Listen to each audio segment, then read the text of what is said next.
Di Gua Qingxi, Wilbur Tie memegang api kesadaran spiritual di satu tangan, dan sibuk menambahkan bahan abet dengan tangan lainnya. Orang-orang mengatakan bahwa alkimia itu tidak boleh terburu-buru, sedangkan saat ini, Wilbur Tie berkeringat banyak dan sangat tidak sabaran.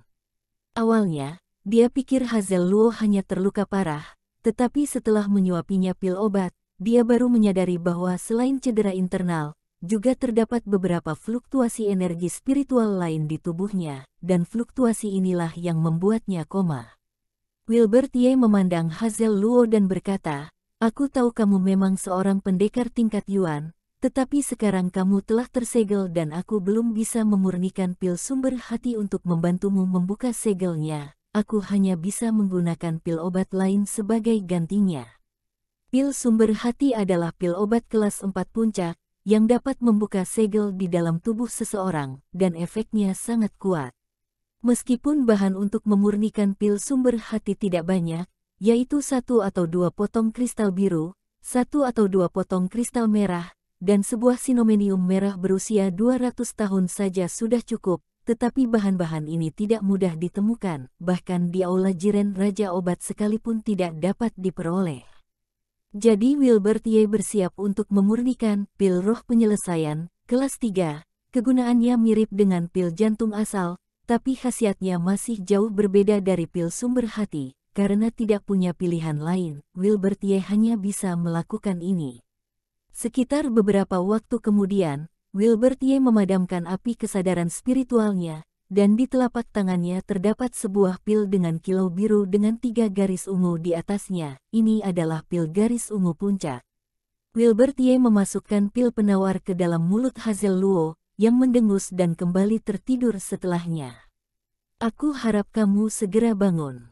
Wilbur Tie menghela nafas, duduk bersila di atas sebuah batu biru, mengerutkan kening pada bekas panah di lengannya.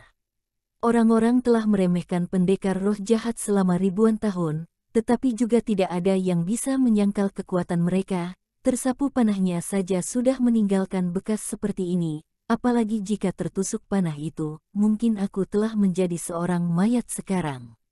Seruling giok putih berkelap-kelip, dan seberkas cahaya keluar darinya, kemudian memantulkan bayangan Sirga Tian. Sirga Tian melihat bekas luka di lengan Wilbur Tie dan berkata, "Ini adalah jejak iblis, mengapa tubuh Tuan memiliki tanda seperti ini?" Dia telah tertidur di seruling giok putih untuk beberapa waktu sebelumnya, dan dia tidak tahu banyak tentang dunia luar. "Aku terluka karena panah pendekar iblis dan meninggalkan tanda sialan ini." Namun, Wilbur Tie segera merasa ada yang tidak beres. "Bagaimana kamu tahu ini adalah jejak iblis?" Sirga Tian menatap jejak iblis di bahu Wilbur Tie dan berkata, "Aku masih ingat aku pernah melihat jejak serupa saat aku dibunuh, auranya juga sangat mirip dengan mereka." Wilbur Tie terkejut. Mungkinkah sejak lama Dewa Asura dan Peritesa telah berinisiatif menanam jejak iblis di tubuh mereka? Wilbur Tie merinding memikirkannya. Dia telah menghabiskan waktu bersama 2 orang yang berinisiatif untuk menjadi iblis selama bertahun-tahun. Mungkin mereka berdua juga telah berniat untuk menikamnya dari belakang sejak lama, kan? Sirga Tian mengerutkan kening dan berkata, "Bahkan minum pil obat sekalipun tidak dapat menghapus jejak iblis. Begitu tanda ini tercap pada tubuh, maka akan terus mengikis pikiran, dan seiring berjalannya waktu, pendekar akan terganggu dan berubah menjadi iblis." Wilbur Tie mengangguk, dia sudah merasakan roh jahat itu mencoba mengambil alih pikirannya. Tetapi dibandingkan dengan orang biasa, dia akan bisa bertahan lebih lama. "Jangan khawatir tentang ini, aku akan mencari jalan keluarnya. Selain itu, aku akan membantumu menemukan tubuh yang cocok untuk hidup kembali sesegera mungkin." Sirga Tian merasa sangat tersentuh.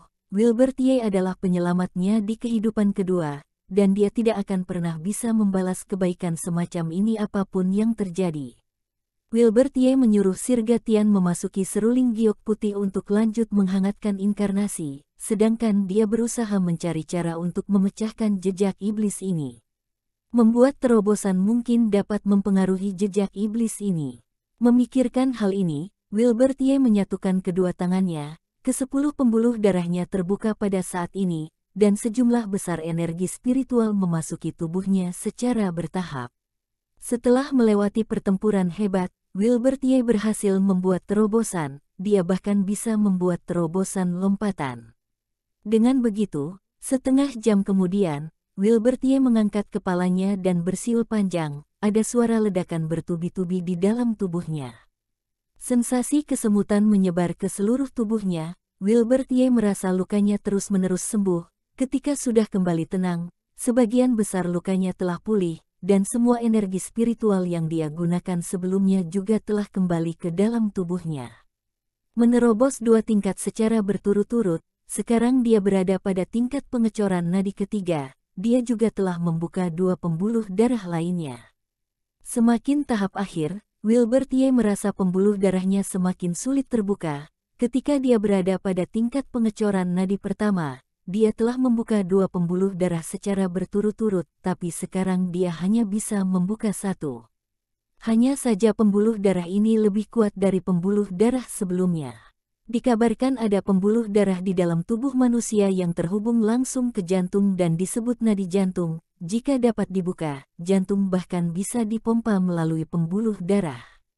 Hanya saja ini hanyalah sebuah rumor, bahkan jika Wilbertie adalah seseorang yang paling dihormati pada kehidupan sebelumnya, dia juga tidak akan bisa membuka nadi jantung. Wilbertie melihat bahunya, dan menemukan bahwa bekas panah itu sedikit memudar, tetapi energi iblis itu masih sekuat sebelumnya. Wajah Wilbertie terlihat suram. Dia mengerutkan kening dan berkata dengan penuh keraguan, mungkinkah membuat terobosan hanya bisa menyembuhkan luka saja, tetapi tidak bisa mengusir energi iblisnya. Meong, tepat saat itu, kucing darah spiritual keluar dari seruling giok putih Wilbertie. Sebelum Wilbertie bisa bereaksi, kucing darah spiritual telah berlari ke jejak iblis di bahunya dan menjilatinya. Zi. Kucing darah spiritual menyerap energi iblis dengan nikmat, energi-energi itu bergejolak dan melawan, seolah-olah sedang menghadapi musuh bebuyutan. Kucing darah spiritual memutar kedua pupil merah darahnya, dan setelah mengeong, dia kembali menyerap. Tidak lama kemudian, energi iblis yang kuat itu terserap bersih. Wilbertie menganga, seolah-olah melihat sesuatu yang tidak pernah dia bayangkan sebelumnya. Bagaimana dia bisa kepikiran bahwa kucing darah spiritual memiliki kemampuan seperti itu? Wilbertie tiba-tiba teringat bahwa di dasar magma, di belakang ruang di mana kucing darah spiritual berada, ada sebuah pintu batu yang belum dia buka. Ternyata kucing darah spiritual sudah seajaib ini. Apakah ada sesuatu yang lebih kuat yang tersembunyi di batik pintu batu itu? Cici. Tepat saat itu, Wilbertie menemukan sebuah lapisan kabut biru muncul di bagian lengannya yang dihisap kucing darah spiritual. Dan ada energi iblis di antara kabut biru ini. Ada apa? Apakah belum sepenuhnya hilang? Wilbertie sedang kebingungan, tetapi dia menemukan bahwa kabut biru itu membentuk sebuah pusaran, kemudian masuk ke lengannya secara perlahan. Jejak iblis sebelumnya menghilang, dan muncul jejak biru baru. Jejak ini terlihat cukup aneh karena berbentuk panah. Panah ini sangat mirip dengan panah iblis yang Fernando Yue bidik menggunakan energi iblis sebelumnya. Apa yang terjadi sebenarnya? Wilbertie tidak mengerti apa yang terjadi, dan ketika dia merasakannya lagi, dia menemukan bahwa panah itu masih diselimuti oleh energi iblis yang kuat, tetapi energi iblis itu sangat murni. Saat itu juga, Wilbertie kebingungan. Energi iblis melambangkan kejahatan dan kekeruhan, tetapi jejak iblis di pundaknya ini sangat murni dan sama sekali tidak sesuai dengan kejahatan dan kekeruhan. Kucing hitam kecil, bisakah kamu memberitahuku apa yang terjadi? Wilbertie berusaha keras tetapi tidak membuahkan hasil, jadi dia hanya bisa bertanya pada kucing darah spiritual, tetapi sayangnya kucing darah spiritual hanya bisa mengeong, dan Wilbertie tidak dapat memahaminya. Ah, baiklah, itu akan baik-baik saja selama tidak membahayakan tubuh. Dengan jentikan jari Wilbertie, kucing darah spiritual berubah menjadi cahaya hitam lagi dan masuk ke dalam seruling giok putih. Wilbertie memanggil pedang pembunuh iblis dan menatap bilahnya. Perasaan tidak asing itu kembali menghantuinya. tetapi pedang pembunuh iblis saat ini tidak lagi sekuat dan mendominasi seperti saat pertama kali lahir.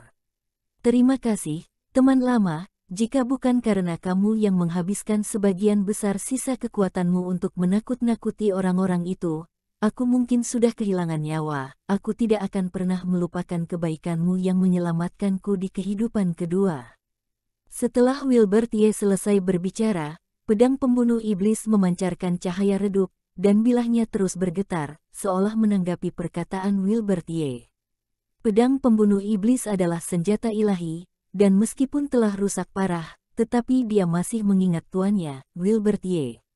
Wilbert Ye mengibas pedangnya dan berkata, "Tenang saja, aku pasti akan terus memperbaiki tubuhmu dan membantu memulihkan kekuatanmu suatu hari nanti.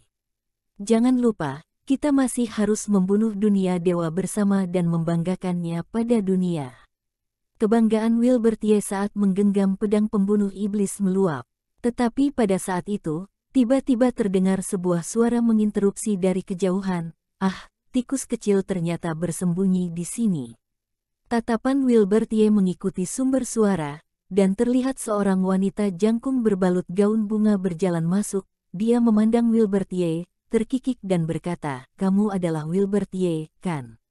Siapa kamu? Menyerbu masuk ke dalam gua dengan sangat tidak sopan. Tidakkah kamu tahu bahwa mengganggu kultivasi orang lain dengan sesuka hati itu adalah hal yang tabu?" Wilbert Ye memandang wanita itu dengan wajah penuh kewaspadaan, diam-diam bersigap, siap bertarung kapan saja. Wulda Zhou yang berada di samping juga menunjukkan senjatanya, dan menatap gadis bunga itu dengan tajam. Selama dia berani membuat sedikit gerakan mencurigakan, Wulda Zhou pasti akan berani maju untuk bertarung dengannya. Wilbert Ye mengerutkan kening, dia paling benci orang yang tiba-tiba menginterupsi kultivasinya. Untungnya, dia hanya sedang berkomunikasi dengan pedang pembunuh iblis barusan. Jika dia berada dalam tahap terobosan dan menyebabkan kekuatan spiritualnya membuat serangan balik, maka itu akan menjadi masalah besar. Dalam kehidupan sebelumnya, Wilbert Ye pernah menjumpai seorang pendekar alam master tingkat 9 puncak yang bersiap untuk menerobos ke alam transenden. Namun secara tidak sengaja diganggu oleh seorang pendekar tingkat pelancar energi pengumpul yuan yang tidak dikenalnya. Pihak lain hanya berteriak keras pada gunung dan hutan, dan mengakibatkan master generasi demi generasi ini terguncang hingga muntah darah. Menyebabkan kekuatan spiritualnya membuat serangan balik, menghancurkan organ tubuh dan pembuluh darahnya hingga membuatnya menjadi seorang lumpuh. Oleh karena itu, Wilbert Ye sangat mementingkan kebersihan selama berkultivasi, tetapi wanita asing ini malah membuat jeritan aneh di sini, dan membuat Wilbert Ye sangat marah. "Hei, namaku gadis bunga, kenapa? Berani-beraninya kamu membunuh tuan muda kedua sekte racunku." Begitu suara gadis bunga jatuh, dia tiba-tiba mengayunkan lengannya ke belakang, dan menyerap tubuh tegap Wulda Zhou, kemudian dia melempar Wulda Zhou ke tanah di samping dinding batu dengan santai. Namun, sesuatu yang aneh terjadi. Setelah Wulda Zhou berteriak kesakitan, dia jatuh pingsan sepenuhnya. Wilbert Ye memandang Wulda Zhou yang tidak sadarkan diri, wajahnya serius, dan suaranya dingin. "Apa yang kamu lakukan padanya?" Lapisan berbintik ungu muncul di wajah Wulda Zhou, yang terlihat cukup menusuk. Setiap kali bintik-bintik itu muncul, wajah Wulda Zhou mulai berkedut seketika, seperti menderita stroke. "Sekte racunku adalah yang terbaik dalam menggunakan teknik racun. Alasan mengapa dia menjadi seperti ini tentu saja karena aku telah meracuninya. Tapi jangan khawatir, dia hanya terkena racun bintik ungu, dia akan baik-baik saja dalam waktu setengah jam. Namun jika lebih dari setengah jam, maka wajahnya mungkin akan bernanah." Kata-kata gadis bunga itu membuat Wilbert Ye terlihat dingin juga membuatnya semakin marah pada saat bersamaan. Namun, pada saat ini, Gua Qingxi tiba-tiba dipenuhi asap ungu muda. Asap memenuhi seluruh gua dan mengelilingi Wilbert Ye. Tubuhnya juga tiba-tiba menegang saat ini. Wilbert Ye tidak bisa bergerak dalam asap, seolah-olah dia telah berubah menjadi patung. Gadis bunga terkikik, suaranya penuh ejekan. kamu bahkan tidak dapat mendeteksi racun sesederhana racun asap, sepertinya kemampuanmu tidak sehebat rumornya. Orang sepertimu pasti membunuh tuan muda kedua secara diam-diam. Racun dibagi menjadi 9 tingkatan, dan racun asap hanyalah racun tingkat pertama, tidak berbahaya bagi tubuh manusia, tetapi jika dihirup maka akan membuat seluruh tubuh seseorang merasa tidak berdaya, sama seperti obat bius. Melihat sosok Wilbert Ye yang tidak bergerak, gadis bunga itu maju selangkah, mencibir dan mengulurkan tangan untuk mencekik leher Wilbert Ye. Bang! Namun, tepat ketika telapak tangannya hendak mencekik Wilbert Ye, ada satu tangan yang meraih pergelangan tangannya, dan pada saat bersamaan, terdengar suara ejekan Wilbert Ye di hadapannya, mencoba menipuku hanya dengan sebuah asap, kamu pasti tidak menganggapku serius, kan?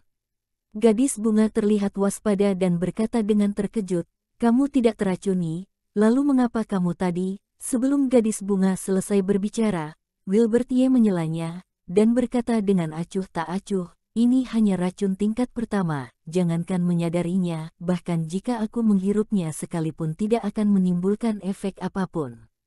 Wilbert Ye yakin bahwa tubuh dan sejumlah pembuluh darahnya dapat dengan mudah menangkal racun asap. Apalagi dia memiliki keterampilan misterius seperti kitab 1000 cahaya, untuk melindungi tubuhnya. Gadis bunga itu berani bermain racun dengannya, itu membuatnya terlihat seperti badut yang membodohi dirinya sendiri dan juga orang lain. Pergelangan tangannya dicengkeram, dan gadis bunga itu berusaha melepaskan diri dengan sekuat tenaga, tapi bagaimana kekuatannya bisa sebanding dengan Wilbert Ye yang membuka 11 pembuluh darah. Tidak peduli seberapa keras dia mencoba, dia tidak akan bisa melepaskan diri. Wilbert Ye hanya mengguncang seluruh tubuhnya, dan melepaskan ledakan kekuatan spiritual untuk menghilangkan semua asap. Dia berkata dengan dingin, beraninya seorang tingkat pengecoran nadi keempat mencari masalah denganku. Itu di luar kemampuanmu. Gadis bunga memelototi Wilbert Ye dan telapak tangannya yang lain tiba-tiba terbentang. Kantong kertas putih yang dipegangnya hendak dibuang, tapi tangan Wilbert Ye bergerak lebih cepat dan mencengkeram telapak tangannya yang lain. Kantong kertas putih juga jatuh ke tanah pada saat ini, dan setumpuk bubuk putih tumpah. Saat jatuh ke tanah, bubuk itu bahkan merusak dan menghancurkan batu-batu di permukaan tanah. Berikan obat penawar racun bintik ungu. Wilbert Ye memarahi gadis bunga itu. Namun, pada saat itu, gadis bunga tiba-tiba mengubah penampilannya, dia menangis dan berkata dengan sedih, kedua tanganmu mencengkeramku, bagaimana aku bisa memberimu penawarnya, selama kamu melepaskan satu tangan, maka aku akan memberimu penawarnya. Sebaiknya jangan main-main. Wilbert Ye mendengus dingin, dan melepaskan satu tangan gadis bunga agar dia bisa mengambil penawarnya. Pada saat yang sama, kekuatan roh Wilbert Ye menyebar dan terus mengawasi gadis bunga. Selama dia berani bertindak mencurigakan, Wilbert Ye akan langsung membunuhnya. Gadis bunga menundukkan kepalanya dan tampak agak sedih. Dia mengeluarkan botol putih kecil dari belakang tubuhnya dan berkata, ini penawarnya, biarkan pria besar itu hirup dan racunnya akan sembuh secara alami. Wilbert Ye menatap gadis bunga dengan curiga. Dia tidak mempercayainya akan langsung memberikan penawarnya begitu saja. Dia mengambil botolnya, membuka tutup botol dan menciumnya sendiri. Ketika dia tidak menemukan sesuatu yang aneh, dia baru menyimpannya dengan yakin. Tetapi pada saat itu, gadis bunga tiba-tiba tertawa terbahak-bahak. Dia menunjuk Wilbert Ye dan Hazel Luo, lalu berkata, kamu benar-benar bodoh. Aku telah memasukkan bubuk Yuanling ke dalam botol. Racun ini tidak berwarna dan tidak berasa, kamu bahkan tidak menyadarinya sama sekali. Selain itu, racun ini tidak ditujukan kepadamu, melainkan pada gadis yang tidak sadarkan diri itu. Dia akan menemui ajalnya sekarang. Bubuk Yuanling adalah racun tingkat ketiga puncak, tidak berwarna dan tidak berbau, sulit untuk dideteksi, apalagi racun ini cukup tidak biasa dan secara khusus ditujukan pada orang yang kehilangan kesadaran. Mereka dapat diracuni selama berada dalam jarak 30 langkah. Dalam waktu 1 jam, orang yang diracuni akan terbunuh. Ekspresi Wilbert Ye tiba-tiba berubah ketika dia mendengar hal ini. dan matanya yang semula tenang langsung terlintas niat membunuh yang dingin. Bang! Wilbertie tiba-tiba melemparkan sebuah pukulan, dan tinju yang dipenuhi kobaran api menghantam gadis bunga. Sebelum gadis bunga sempat merespon, tinju api itu telah menyerbunya sejauh belasan kaki. Tidak sampai di situ, Wilbertie mengambil satu langkah maju, dan hanya dalam sekejap, sosoknya telah merenggut ke hadapan gadis bunga seperti hantu, dan matanya yang dingin tampak seperti menusuknya. Awalnya aku ingin menyelamatkan hidupmu karena kamu adalah seorang wanita, tetapi tindakanmu ini telah melewati batas kesabaranku, jadi kamu harus mati. Begitu Wilbertie selesai berbicara, tinjunya yang members menghantam gadis bunga di tanah. Gadis bunga sangat ketakutan, dan berkata dengan suara gemetar, "Jangan, jangan, bunuh aku akan memberimu obat penawarnya." Sebelum gadis bunga selesai berbicara, tinju api Wilbertie telah menghajarnya, kobaran api membubung setinggi 1 kaki, dan gadis bunga langsung terbakar menjadi abu. Sampai saat gadis bunga meninggal, kemarahan Wilbertie masih belum sepenuhnya hilang. Dia tidak sembarangan membunuh orang yang tidak bersalah, tetapi gadis bunga itu telah mengelabuinya berkali-kali, dan yang lebih keterlaluannya lagi adalah dia telah meracuni Hazel Luo yang tidak sadarkan diri di hadapannya. Itulah alasan mengapa Wilbertie harus membunuhnya. Gululu. Sebuah botol giok tiba-tiba berguling ke bawah kaki Wilbertie, matanya terpaku, dan setelah mengamatinya dengan kekuatan jiwa, ekspresi kegembiraan langsung muncul di matanya. Ini adalah pil mujarab yang dapat melarutkan segala racun di bawah tingkat keempat. Dia melirik botol giok, dan totalnya ada 4 pil mujarab, yang cukup untuk melarutkan racun 2 orang. Tepat saat Wilbertie hendak melarutkan racun mereka berdua, dia secara tidak sengaja melihat sekilas gulungan kuning pucat di bawah mayat gadis bunga. Dan di atas gulungan itu, ada kekuatan spiritual samar yang terpancar, kemudian daya tarik yang tak dapat dijelaskan mendorong Wilbertie untuk melangkah maju dan mengambilnya. Ketika dia membukanya, wajah dan hati Wilbertie dipenuhi dengan kegembiraan.